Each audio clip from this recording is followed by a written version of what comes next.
Welcome to Amazing Business Radio with best-selling author and customer service and business expert, Shep Hyken. Shep will talk with some of the smartest thinkers in business to help make you more successful in your professional and personal life. This is Amazing Business Radio with Shep Hyken. Hello, everybody. It's Shep Hyken here. We're back with another episode of Amazing Business Radio. This time, we are going to be talking with Liza Smyth, who is the Senior Vice President of Customer Experience at Formstack. We'll tell you more about Formstack in just a moment, but I'm going to warn you, we're going to be talking as much, if not more, about the employee experience than the customer experience, because what's happening on the inside of an organization drives what's happening on the outside. Before we dive into the amazing interview, a couple of quick announcements. If you've got a story about amazing customer service that you would like to share, or you have a question that you want me to answer, please reach out to me on any of the social channels. You can find me on Twitter, Facebook, Instagram, LinkedIn, et cetera, et cetera, et cetera. And if it is a question, use the hashtag AskShep. And I'll either answer the question you send in right there in this show, in my newsletter, the Shepherd Letter, or on my TV show, which is Be Amazing or Go Home. And you can find that show on Amazon, Roku, Apple TV, and you can get episodes at beamazing.tv. That is beamazing.tv. All right, it is time for our interview with Liza Smyth, Senior VP of Customer Experience at Formstack. Liza, welcome to the show. Thank you. Thank you for having me. So Formstack, interesting company. A few years ago, I was writing an article about Formstack, and it was really about forms. That's exactly what it was.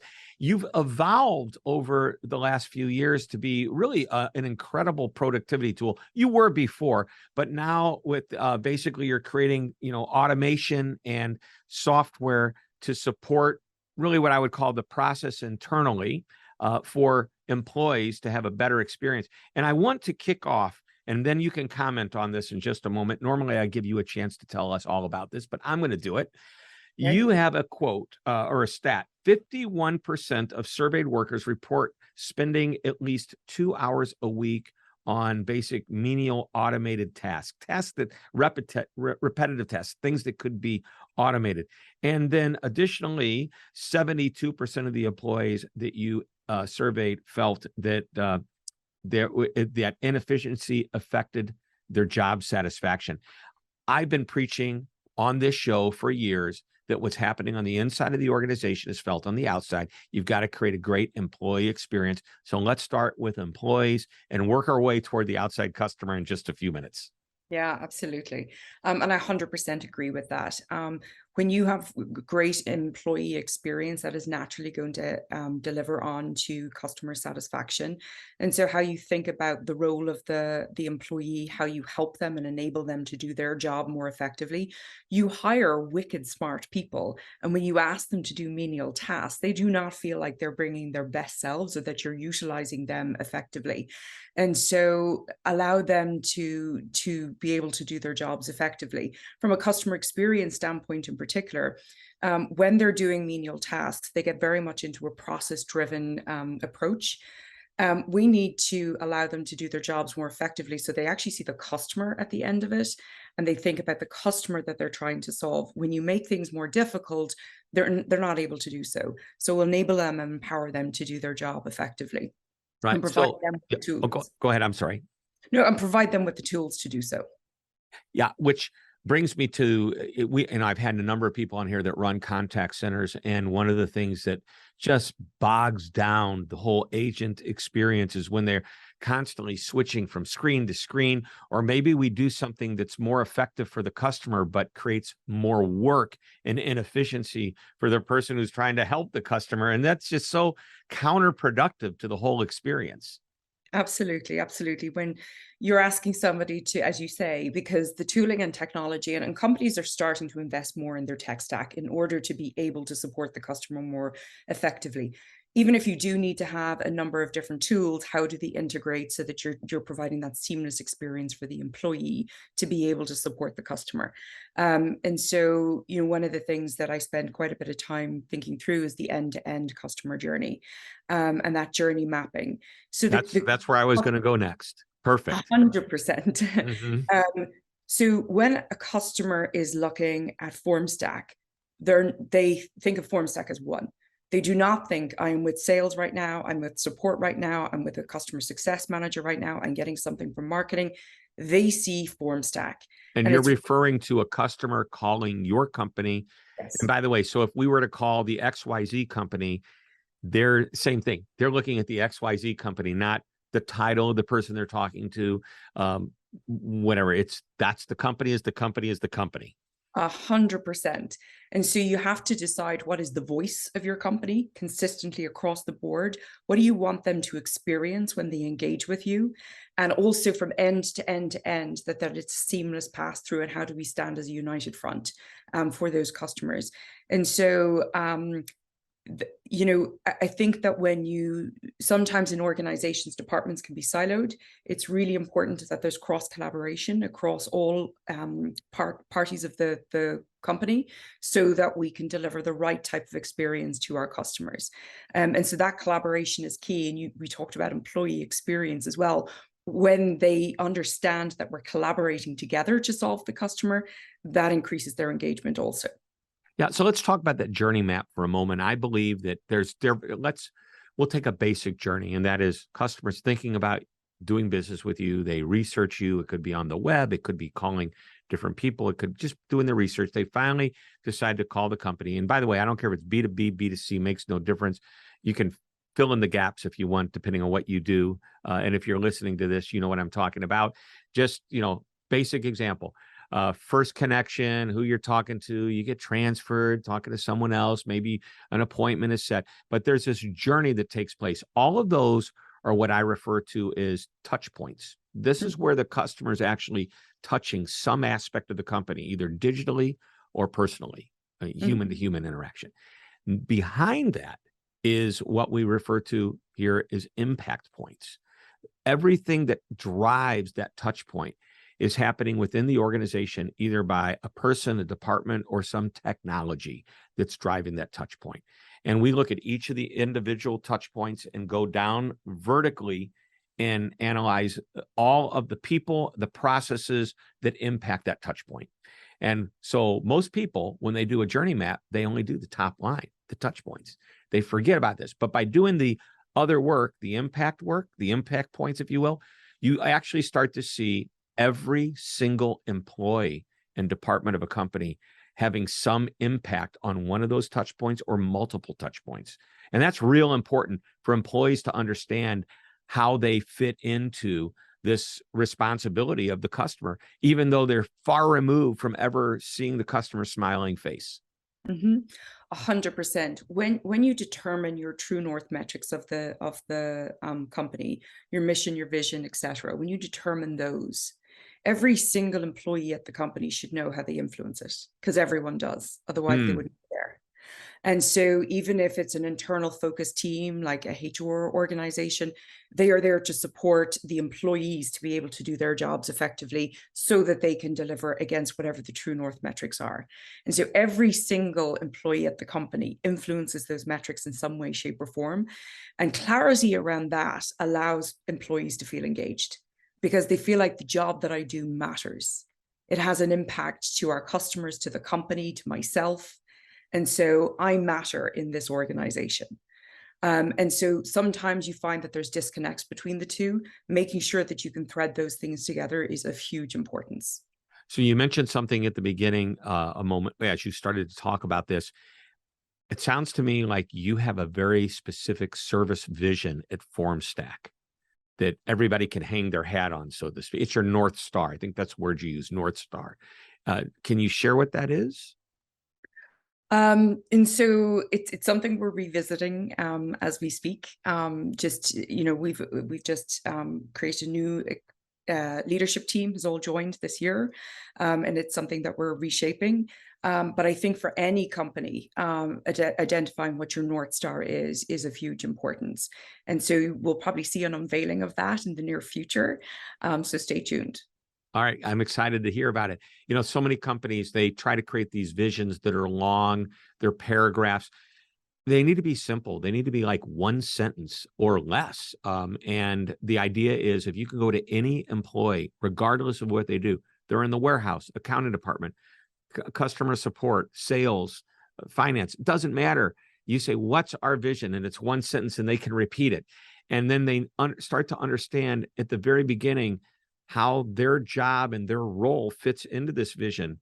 And it's really, really important. I think you said some very poignant comments about this. I can't think that, any company that doesn't have this, they're doing the company and the employees a disservice, because if you don't have a North Star, if you don't have where it's clear, where everybody understands it and knows it and can recite it if we wanted to do it together, then I think we're missing out. You can't keep people in alignment. We're going to take a short break. And when we come back, I want to talk about your ideas of investing as much into the employee experience as into the customer experience. The EX is just as important as the CX. We are talking with Liza Smyth. She is the Senior VP of Customer Experience at Formstack, and we will be right back. Don't go away. Hi, Shep Hyken, your customer service and experience expert, and I'm excited to tell you about my new book, I'll Be Back, How to Get Customers to Come Back Again and Again. Now, this book is packed with idea after idea on how to, just as the title implies, get your customers to come back. In the book, you'll learn that repeat customers aren't always loyal customers. Now, both are great, but there's a big difference. You'll also learn about 10 reasons a customer may stop doing business with you and 3 reasons you would stop doing business with them. And one of my favorite lessons is a 6-step process for creating an I'll Be Back strategy. Of course, there's much, much more. You'll start getting more of your customers to say, I'll be back almost immediately. Just go to www.illbebackbook.com. Again, that's www.illbebackbook.com. You're listening to Amazing Business Radio with best-selling author and customer service and business expert, Shep Hyken. We're back on Amazing Business Radio talking with Liza Smyth at Formstack, and we're going to talk about investing as much into the employee experience as you do into the customer experience. And you know what? So many companies, they don't get that one right. I believe people don't realize it. Companies don't realize it. You are investing a lot in the customer experience, but when you start to look at how much you spend on onboarding and training and everything else, you know what?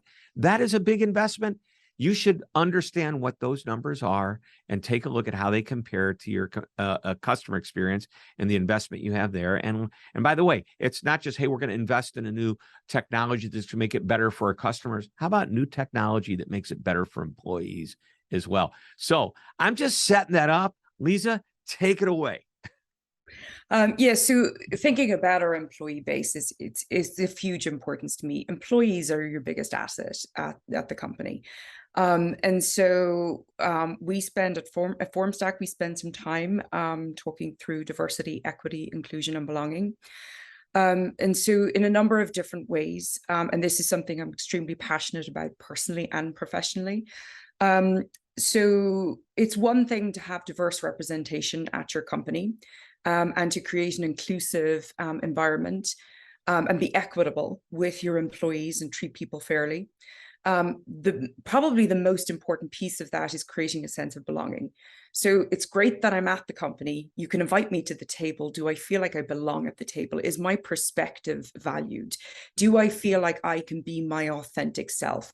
And is my authentic self good enough? Am I seen? And equally so, your customers are diverse. And so making sure that you've got representation internally to represent those customers you have externally is going to be really important. But that sense of belonging is why somebody's going to stay. If they do not feel it, yeah. I want to ask you a question. I'm thinking back to, I was on a major committee, and one of our members identified quite differently than all of us, and lots of things to make that obvious. The clothes she wore, the hair color, everything was crazy about her. And by the way, we wanted her on the committee for exactly the reasons that she looks, feels, acts so differently. We needed that. We needed to learn, right? And we needed to get her valuable opinion. But when she took out of her bag and started knitting at the boardroom table, it put off a lot of people. At what point do we say, stop, you've gone too far, or do we not? Is that and what's the word I'm looking for? Is that non-inclusive thinking to say, hey, you know what, that's probably, it'd be like somebody taking out and say, I concentrate better when I have music playing in my background in my ear. Do you mind if I put on headphones while we're talking? Or, you know, it makes you realize maybe you're not paying attention. Or do you mind? I like to play a little word game. It helps soothe my stress while we're having this meeting. I can't imagine. I would say, are you really paying 100% attention to me at this point? So what I would typically do in those scenarios is seek to understand, because there's a reason why somebody's doing something. Mm-hmm. So we come with our biases, we come with our perceptions, we see a behavior, and we put two and two together and get 10. And if you seek to understand and say, hey, explain that to me a little bit, what's that about? You may learn something about an individual on why their behaviors are showing up the way that they are. And you know, there could be a very valid reason. Now you've presented me with a very unique one. It uh, was. And by the way, what you just described is exactly how I handled it. I fielded some complaints from some of our other members. I went to her to talk about it. She explained why she did it. And she said, do I need to stop doing it? And I said, I don't think you do.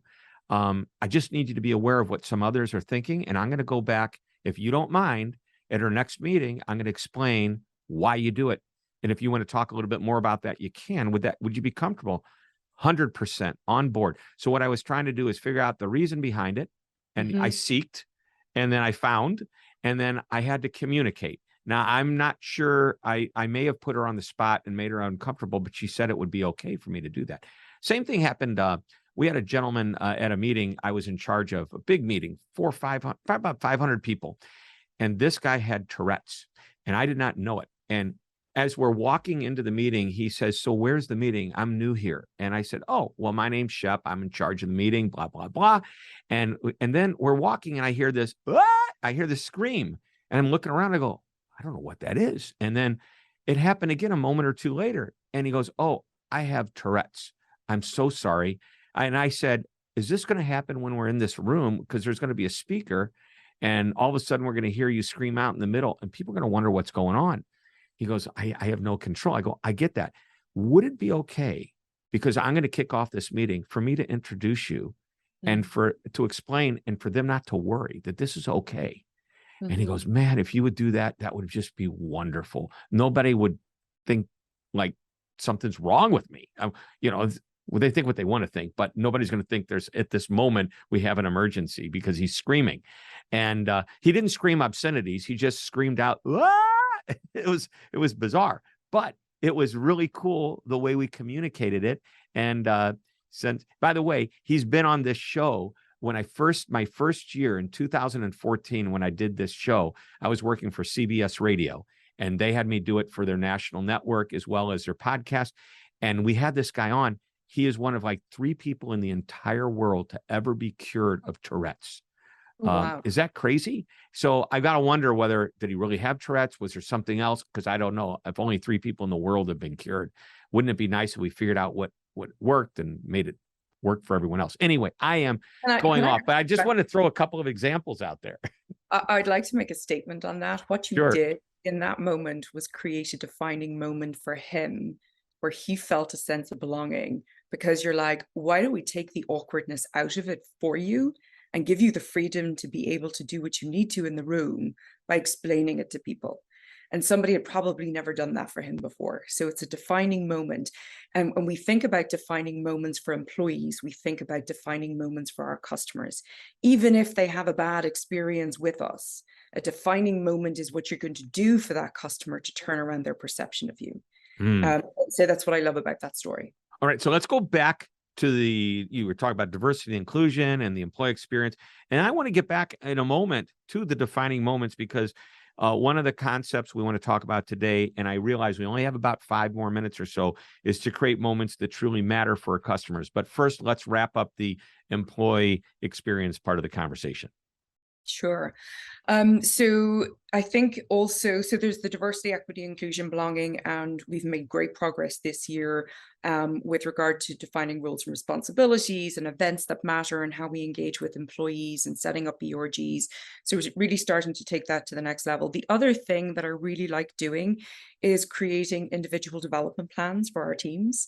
So understanding what it is they want to accomplish in their career, and how are we going to help them to evolve within their career, whether it be progressing with other roles in Formstack. And we may have a healthy debate about this one, but eventually when they do leave the organization, so in the tech industry in particular, people do move on every couple of years. So if that should happen, that they look back on their time at Formstack and say, that's where I learned about customer experience. That's where I felt I belonged in a moment. And how I was supported, and that we then celebrate them if they do decide to move on. Well, I hope that they don't, because I would hope that with all the effort that you or any company puts forth in taking care of their employees, making them feel included and valued, that they would not want to move. So I'm going to argue, because I know we briefly talked about this at the break and before. Number one, I would love to create destination employment, meaning when you get there, you never leave. Probably not as realistic today, because back in another generation, probably baby boomers and older, they would go to work for a company and stay at that company for 40 years. Okay. Today, that doesn't happen. But I'll say, if everybody's moving in the tech industry an average of 2 years, and you tell me they don't leave your company for 4, you're doing something really, really right. And you're saving your company a lot of money, a lot of an onboarding and hiring and training, simply because you're doing it right the first time and keeping them there. So there's a financial benefit to that. So 100%. And it is something we spend time thinking about, is what are our attrition rates or retention rates at the company. And we've grown substantially this year from an employee-based perspective. But if you think back historically, we have people who've stayed with us for a very, very long period of time. And so I do feel like they love, Formstack was a remote company before remote became a thing. And so people were attracted to the notion of that, the ability to be able to work from anywhere. And so Formstack has been remote probably more than 8 to 10 years before that was ever a thing, due to pandemic, etc. And so I think they've been slightly ahead of the time with regard to how we want to support our employees be their best selves. Great. All right, let's talk about creating moments that truly matter for your customers, because this is really when we create a company, we always think, I think many people think, start with the end in mind, and that is the customer. What are they experiencing? Once you figure out what you want there and what you want to happen, well, then you start engineering it from the inside. Hence, you go back to the employees and the processes and the systems. They're going to drive that experience. But let's talk about the moments that matter. Sure. So when I think about the customer journey, I think 360. So we look at the internal step-by-step, what we do with the customers. We look at the tooling, the technology, the people, the processes. It's really important as well to make sure that we go outside in validation. Sometimes we think we understand what matters the most to the customer. It's really important to engage them to determine what they believe the powerful moments are, the moments that matter. And so when we have a perspective on something, always like to kind of take the customer perspective on that and say, have we got this right? Is this what matters to you and what matters the most? And I think that when you're looking at an end-to-end journey, it can be overwhelming. So you need to prioritize, and prioritizing based on what we think is the most important thing for the customer. Again, you will get your employees to say, I think this is the moment that the customer cares the most about. You validate that with the customer, and then you're able to come up with a prioritized list of what are the things that you need to address first and foremost, to ensure that we kind of really empower that customer experience. I also really want to make sure that we see our customers. Do we know what they're trying to do? Do we know how our product solves their issue? And do we have a sense of urgency around making that right for them? And so, we could get very technical and talk about the forms, etc. But I want to understand the use case.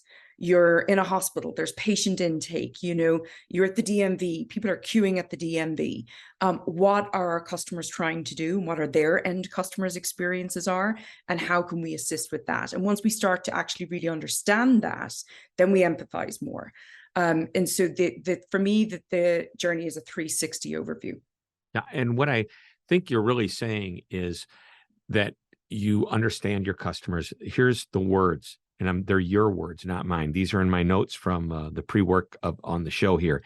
You get me, you know me. And by the way, everything you've talked about has that you can substitute the words Formstack for in almost any other company in the entire world. The process that's going on in your mind is appropriate for that. Your customer wants, whether they say it or not, this is what you want them to think, and this is what they want to think, that, hey, I'm dealing with the company that gets me. They know me. They know my issues. They know my problems. That's when you stop becoming a vendor and you start becoming a partner. And I don't care if you're B2B or B2C. That's when I walk into my favorite department store and there's my salesperson who knows what I like to buy, who gets me, and they're not going to waste my time selling me or trying to sell me something I don't need or want. Yeah, 100%. And I think that when you spend the time actually talking that through with the customer, they'll come to you for a use case and you're like, well, are you actually trying to collect a payment as well? And they were like, what, you can help me with that? And so actually having a conversation with them to say, tell me more about what you're trying to do here, and how we can be consultative. And as you said, be more of a partner to them. So we're solutioning for them and their business, as opposed to selling a standardized standalone product. What are you trying to do here? Love it. All right. We're just about out of time. I always ask the final question in less than a minute. The one thing you want this audience to know or remember about our conversation. Creating defining moments. Throughout our year, throughout our life, we will look back and there will be things that will have been defining moments for us. Whether you get married, whether you have children, it defines your life for you. Not all of, and a lot of these cases, these things happen to us. There are times when they don't need to, and we can create those defining moments for others, whether it be with your family, your kids, your customers, etc. How can you create those defining moments so that somebody will look back and remember? Something I spend a lot of time is creating memories for my kids. And so that I know that they will look back and they will remember the holiday in San Diego where they won the giant stuffy. And so how can you translate that for moments that matter with your customers as well, those defining moments? Can you real quickly give us an example of a customer's defining moment?